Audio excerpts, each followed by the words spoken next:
The American Italian Cultural Center and Museum on South Peters in New Orleans offers event venue space, Italian language classes, dual citizenship and translation services, seminars, genealogy, and trips to Italy. Ciao, AmericanItalianCulturalCenter.com.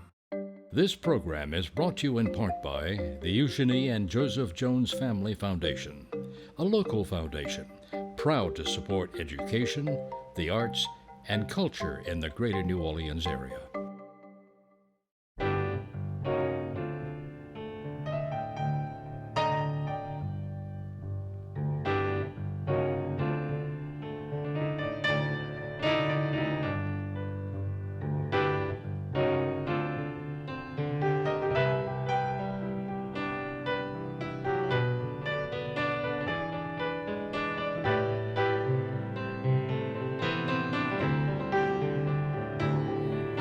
I'm Peggy Laborde, and welcome to Steppin Out with updates from the local restaurant, arts, and entertainment scenes. Joining me, Poppy Tucker, host of Louisiana Eats on WWNO Radio. Hey, Miss Poppy. Hello, Miss Peg. Hello. And making his Steppin Out debut, Frank Perez. Yahoo! Co-author of the book Southern Decadence in New Orleans, which is a history of the celebration, which is coming up soon. But he is also the executive director of the LGBT plus Archives of Louisiana. Welcome to our table. Thank you. Good to be see here. you. Hello. And of course, Alan Smason, editor of the Crescent City Jewish News and theatercriticism.com. Hello, Yes. hello. You do.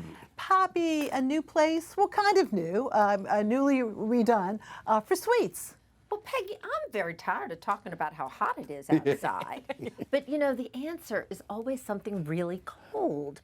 And I recently learned that helado means ice cream in Spanish. And here in New Orleans, now we all know Felipe's Taqueria. Well, at the Taqueria on North Carrollton, right next door, there is Felipe's Heladeria. I think that Formerly means, Pinkberry. well, I think that means ice cream shop. So it's the only spot. And oh my goodness, I had no idea what an ice cream culture they have in South America. And they're doing yummy and delicious things. They have sundaes that are very unusual. A favorite, the churro sundae. Yum, how could that be bad? But tomorrow is National Banana Split Day. Tomorrow, Friday, yes. Correct. Oh, and woo. so they're celebrating with 50% off banana splits all day.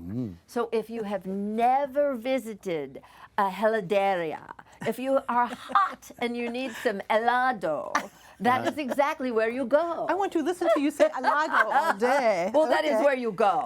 And then after or before, you go and celebrate the tomato, our delicious summer tomatoes. I guess that's one good thing that can be said about the heat, because Broussard's restaurant, their tomato celebration is continuing. And of course, that's a special 3-course dinner where all of the dishes involve tomato in some yummy form. Even for dessert, I love the sound of a cherry and cherry tomato cobbler. Now, you will find a lot of their summer tomato dinner dishes on their a la carte menu, and in fact, you can even find a special tomato dish on their brunch menu. And for those of you who are still shopping culinary bargains, I'd like to mention that the culinary 3-course brunch at Broussard's is $45 and the 3-course dinner is $50. And so what a great deal, what a charming place. Go to Broussard's and live it up, but I hope you have a little life in you, because I have a one-night only, what is being billed as a legendary dinner, and they've just made the announcement for this. There's only 50 seats available at the Windsor Court on Saturday, September 9th, for what they're calling a night to remember. And what's going to happen at the grill room that night is that 5 incredible chefs and sommeliers are coming from all over the country to help raise money for the Emerald Lagasse Foundation. So the team is going to be led by that little junior Lagasse, EJ, and joining him is going to be Anthony Gray from Le Bernardin, another word I like to say. Yes. And then a gentleman, Okan Kivelbayer, from the Ritz-Carlton on Amelia Island. There is a famous sommelier. It's just going to be fantastic. It's a black tie event. The wine pairings are going to be superlative, I understand. And like I said, there's only 50 seats available for this black tie special event. So get online and book your seats now. And then, in a completely different price range, something for everybody, locals happy hour at Cafe Noma. Because, you know, thanks to the Hillis Foundation, Louisiana residents get free museum admissions on Wednesdays. So Cafe Noma is celebrating that from 3 until 6 o'clock with $6 cocktails and Peg. Negronis is included in that. I know that's your name's on one of those. And daiquiris. And then there's small plates also at very reasonable prices like shrimp beignets with a white remoulade and truffle, parmesan, garlic fries. Tacos are available. There's flatbreads. So stop by on a Wednesday, see Fashioning America, and live it up with a little fun. And Poppy, if somebody hasn't been there lately, just a reminder that it is totally expanded. It's doubled its size in the last few years. And one of my favorite things. They, enclosed that atrium. They enclosed the atrium and they redesigned it and redecorated it. And I love the window lighted boxes that have culinary artifacts in them. It's just great continuation to your museum visit. Very good. Thank you so much. And turning to Frank, we've got two big things to talk about. But one of them, first of all, you wear many hats, sir. You are a tour guide. You have a speakers bureau, but you are the executive director of the LGBT plus Archives of Louisiana. And tell us about what exactly that is.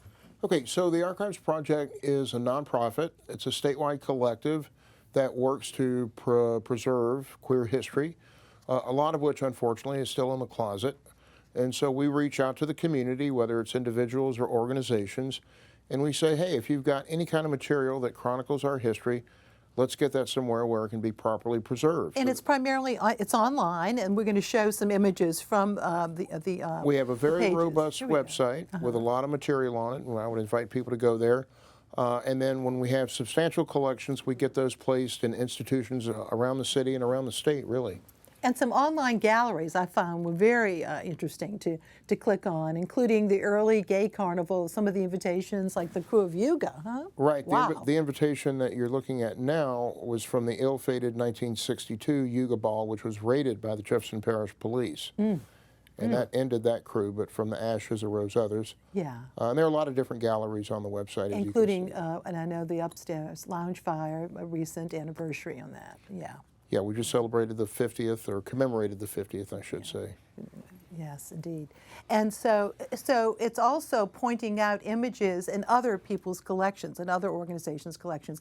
This one, which is one of my favorite, because that's at the Historic New Orleans collection. And tell us a little bit about what we're seeing here. Well, you are seeing Mardi Gras Day, pictured in the center just to the right, standing with his arm against the pole, is Elmo Ave, who was a great French Quarter character and a pioneer in gay carnival.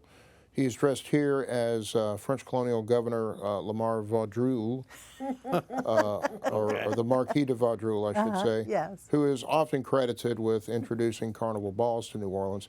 And these are some of his friends. In the gutter laying down is the infamous drag queen JoJo Landry, and a host of other characters. But and of course Dixie's Bar of Music was a very famous place, primarily for the gay community, but also straight too. I think everybody could go, on Bourbon Street. Huh? And the corner of St. Peter and Bourbon, where Dixie's was located, was really ground zero for the gay community on Mardi Gras. You had the Bourbon House right across the street, which was a gay-friendly restaurant that I'm sure Poppy could talk about. Not far away, half a block, you had the Bachelor Bar at Pat O'Brien's, which not a lot of people realize was for gay men. And so that was, that intersection was sort of a gay nexus if you want to think of it that way. Yeah. Now, also on your site, you've got you're starting some audio interviews, history. There's lots to look at, and Yes. and you are very busy in terms of writing a lot about the history of the gay community. You've got this huge bibliography. Wow. Right. I love to write, always have, and I've been very fortunate to be a columnist for a couple of different local publications, and then I also occasionally write books. And so when I have spare time, that's what I usually do. We're going to talk about the Southern Decadence book, but tell us about your brand new one before we move on. So my most recent publication is called Political Animal, The Life and Times of Stuart Butler, who was a longtime New Orleans resident and queer activist, really the grandfather of political activism for the queer rights movement in Louisiana. So it's a biography of his very fascinating life, but also a social history of the movement in Louisiana. All right. And once again, the LGBT Archives, Louisiana.org, to go and see a lot of hard work over the years. Yes. Thank you very much. And we'll be coming back to you to talk about Southern Decadence. But over to Alan. Well, you know, last week I showed a photo I took of Beth Level, the Tony Award winner, who will be here for the Curtain Call Ball at Le Petit on September the 8th. Well, I had a little bit more to talk about, and that's, you know, about her. For those of you who don't know her, she won the Tony as featured actress in The Drowsy Chaperone. Of course, that was as the Drowsy Chaperone, even though it's the title character. She got the featured actress Tony for that, but she was playing opposite Danny Burstein as Adolfo, if you know that particular show. She was nominated twice more as leading actress in a musical in 2011 for Baby It's You, and here in 2019 for The Prom. She will amaze you with her voice. At the Le Petit House is going to be so happy to have her. She's charming. She's a real dynamo, and I have to say, she's going to be a special, great guest for this Curtain Call Ball, and I urge everybody to help support Le Petit by attending the event. Again, it's going to be on Friday, September the 8th, and check it out. Go ahead and help them out as best you can by being a performer or a young performer at either $150 or $250 each. Now, for some really exciting news, we just heard about the casting for the national tour of Mrs. Doubtfire, which I got to see on Broadway. And guess what? New Orleans is going to be so lucky because original star Rob McClure is going to be in the national tour. He was nominated, of course, for Charlie Chaplin in the Chaplin musical, but is also nominated for the lead in Mrs. Doubtfire. But here's another little key that is going to make this so interesting. He's going to be joined on stage by his own wife, Miranda Hiller will be played by his real-life wife, Maggie Lackas. And as she says, they're going to be getting divorced 8 times a week. So Mrs. Doubtfire's a romp for Rob McClure. There he is on the side. Look at that. You know, amazing, and he comes in and That out is of the amazing. makeup like you would not believe. If it weren't for the pandemic, this show really would have had bigger, stronger legs. I do think it will be another fantastic part of the Sanger Theater subscription series next fall. Don't miss it. Mrs. Doubtfire starting in May of 2024. And meanwhile, for those of you who are not, what is this feeling? Loathing the fact that it's been 3 years since Wicked was last here. Tickets will go on sale tomorrow for this show that set records at the Mahalia Jackson Theater 10 years ago and also did very well 6 years ago. But, of course, we all remember how the last run was cut short tragically by the Hard Rock Hotel collapse. That's not quite 4 years ago. But, again, Wicked, again, for all of you who love Elphaba and Galinda, depending on which part of the show you're talking about, you're going to be able to get tickets starting tomorrow. And now, in about 2 more weeks, Rivertown Theaters for the Performing Arts will kick off their season with what some consider the greatest movie musical of all time. And, of course, we're talking about Singin' in the Rain.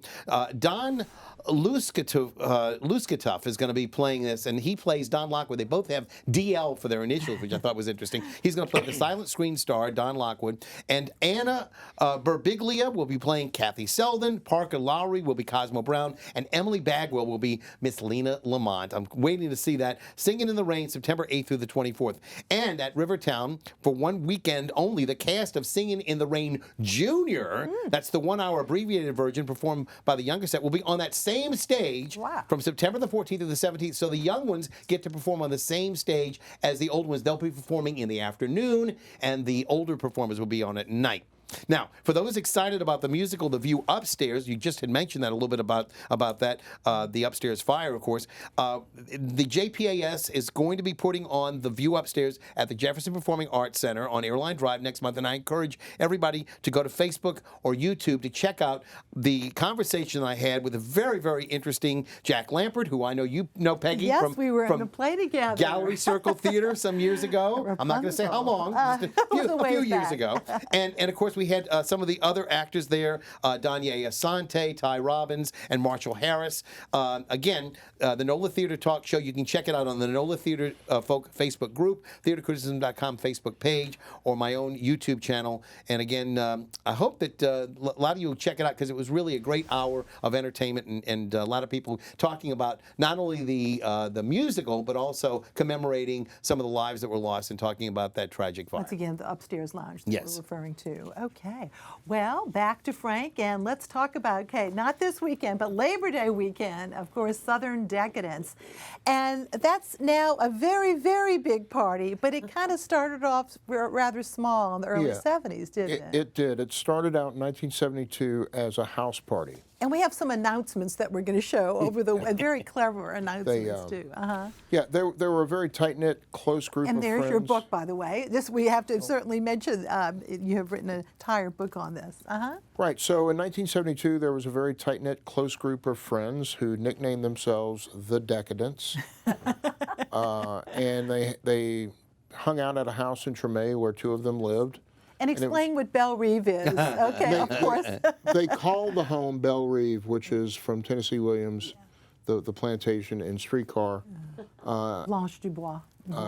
And yeah, they would just hang out there. They would party there. And when one of their own had to move away, they decided that they would have a going away party. There were actually two parties, but that's how it started, as a costume party at a house, and it just kind of ballooned into this huge thing without any master plan. And these announcements are so clever. And a gentleman named Robert Laurent, who was one of the early Right, Robert Laurent founders. was one of those original founders, and he was a graphic designer. He had just graduated, I believe, from the college in Lafayette, and he designed these invitations for each year for the first 8 years, and they're very rare, and the Archives Project is happy to preserve those. They're great, and that's fast forward to this year, and apparently these are the Grand Marshals, but the Grand Marshals are not just being honored; that they have something to do, don't they? Right. It is not a ceremonial title. There's actual work involved, because the Grand Marshals are responsible for producing, which basically means paying for the parade. Okay, that's very important. And it's not cheap. Between parade insurance and sanitation and police details and whatnot, permits, it adds up. Now, in Southern Decadence, there's really many things. It's a party, it's a pub crawl, but the parade is perhaps the best known aspect of that, and we should point that out, that's going to be Sunday a week, September 3rd. And what's really nice is that a lot of local walking groups are also in the parade, and so the crew of the Rolling Elvi and a lot of others too. I think that's so much fun. It's really gotten bigger, hasn't it? It is a huge parade. It's one of the largest parades in the quarter. Isn't that something? Wow. Yeah. And starting off at Royal and Barracks, right there. And for more information, of course, southerndecadence.net. By the way, we're going to come back to you in just a moment, but since we're talking about Southern Decadence, to cap off our conversation, if you will, about this, here is an excerpt from a music video starring New Orleans vocalist Arsene DeLay and composed by Lawrence Henry Gobble. It's called Come Back to New Orleans and features scenes from both the Southern Decadence and Gay Pride celebrations. Let's take a look.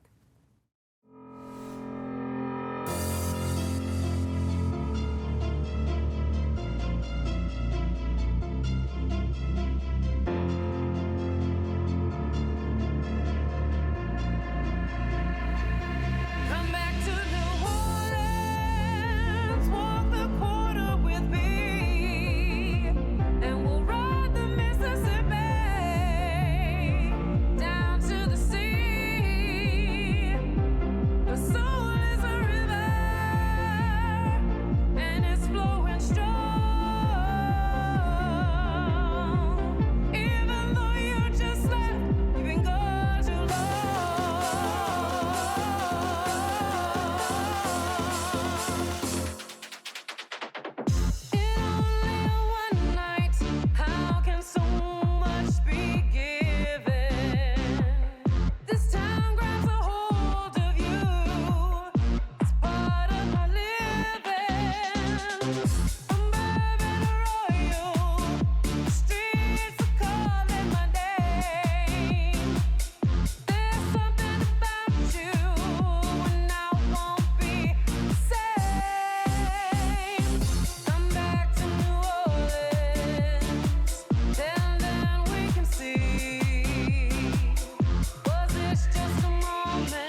And you can see the entire video on YouTube. A reminder, though, that some of the scenes of the revelers' costumes are, of course, for more adult audiences. But congratulations to Arsene DeLay and Lawrence Gobble. They did a great, great job. Back to you, Frank, just for a minute. I wanted to point out, though, not only is your book, Howard Phillips Smith and you are, of course, the co-authors, but you also include not only a history of Southern Decadence, but also sort of a history of the Quarter and the gay community. Right. The French Quarter underwent a lot of changes in the 1970s when Southern Decadence got started, so that played a pretty key role. And the Quarter was the only really gay neighborhood or gay neighborhood in those years. I think the World's Fair kind of changed that and moved a lot of them into the Maroney. Well, but let's back up like to the 30s and 40s. I mean, one of the reasons Tennessee Williams came here because it had a reputation for being freer and in some instances sexually freer. Absolutely. One of the things I point out on my Rainbow Fleur-de-Lis walking tour is that if it weren't for gay men 100 years ago who worked to preserve the French Quarter, you might not have a French Quarter today.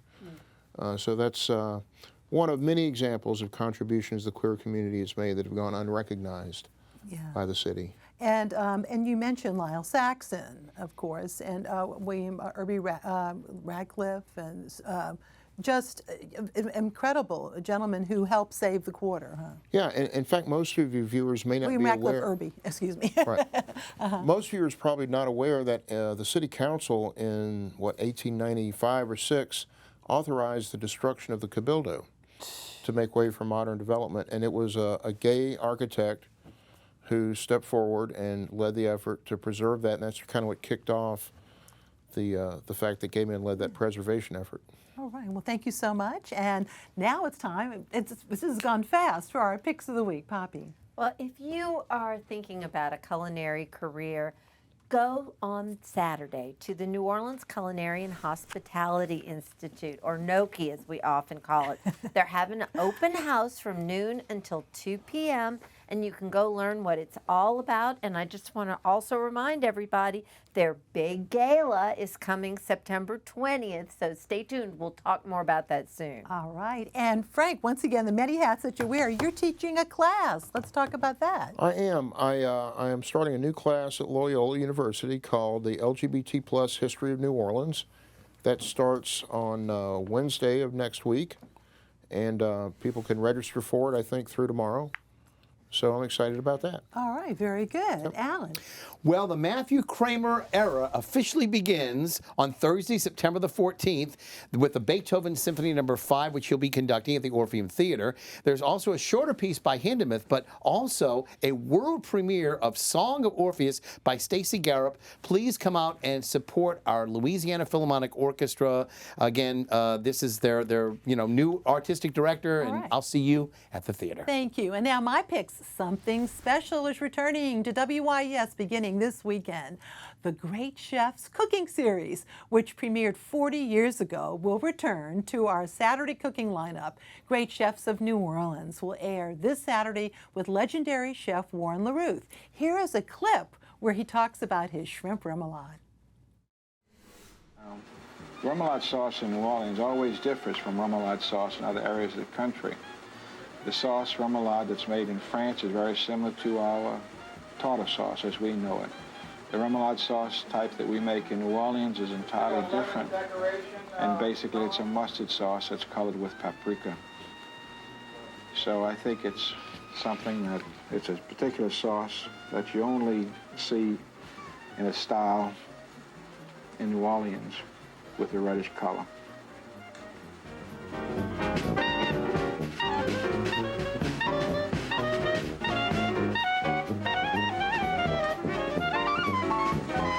Oh, we sure miss Warren LaRuth. Great Chefs of New Orleans will premiere this Saturday at 1 p.m. on WYES and the WYES and PBS apps. Episodes will continue in that time slot for the weeks to come. On Saturday from noon to 2 p.m. at the Garden District Bookshop, author Jim Frazier will sign his new book, The Pat Brown Jr. Story, A Life Well Played, which chronicles how, in spite of an accident that blinded Brown, he went on to become a competitive golfer, as well as handling other challenges, and an attorney, too. Saturday night, the Crew of Oak presents their Midsummer Mardi Gras Parade on Oak Street. It begins at the Maple Leaf Bar at 8316 Oak at 7 p.m. with a block party in the 8400 block at 8 p.m. And this foot parade features lots of local groups and will turn right on South Carrollton, U-turn at Zimple, then another U-turn again at Cone and back. So, lots of things. Commemorating the 18th anniversary of Hurricane Katrina, New Orleans composer, musician Paul Sanchez will present excerpts from his adaptation of Dan Baum's highly respected book, 9 Lives, which focused on the experiences of 9 Orleanians who went through Katrina. Vance Valcresson and Alex McMurray will also be joining Sanchez, and they'll be playing original works too at BK House and Gardens, 1113 Charters, right across from the Ursuline Convent. Go to bkhouse.org for tickets. Light refreshments will be served, but you can also BYOB. The doors open at 5:30, show starts at 6 p.m. Thank you all so very much, Miss Poppy and Alan. It's great to have you, Frank. Thank Good to be you. here. Thank you for watching. Good night.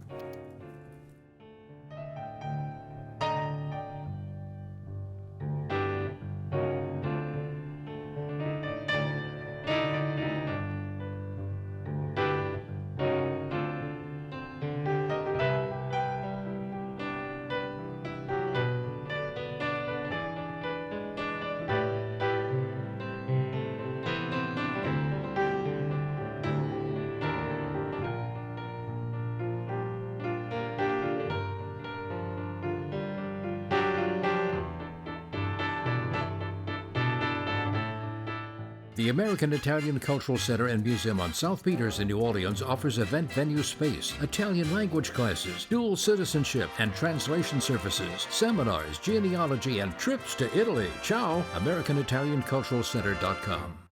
This program is brought to you in part by the Eugenie and Joseph Jones Family Foundation, a local foundation proud to support education, the arts, and culture in the greater New Orleans area.